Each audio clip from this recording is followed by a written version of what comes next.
seveda, sklenjena pogodba s tem. Za kakšno pogodbo gre?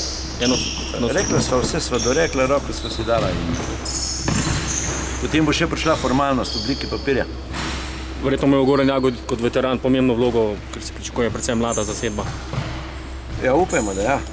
Upajmo, da ja. To bo pa vse vedno znova, namen je tak, ne. Je bi vodil garderobo, ne.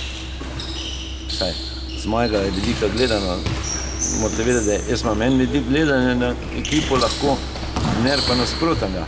Ampak nekje sva kar usklajena okoli vprašanja Jagodnik, ne. In upajmo, da se bo to tako izkazati. Čas bo vedno znova pokazal. Tudi čas bo ocenil, kakšna je ekipa, čas bo ocenil delo trenerja in tudi moje, seveda. Predvsem čas. Obstranski komentarji,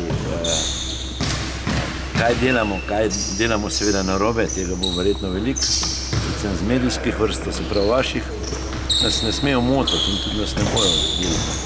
Ne smemo se ozirati na to. Situacija glede Saša Ožbolta pa Vladka Ilijevskega? Dejstvo je, da sta pod pogodbo. Ista situacija. Kako boste pa reševali zaostala dolgovanja do njih? Saša je prej omenil. Mislim, da nista edina. Mislim, da smo dolžni ogromno številu igralcev, pa tudi ostali upniki so seveda, niso samo igralci.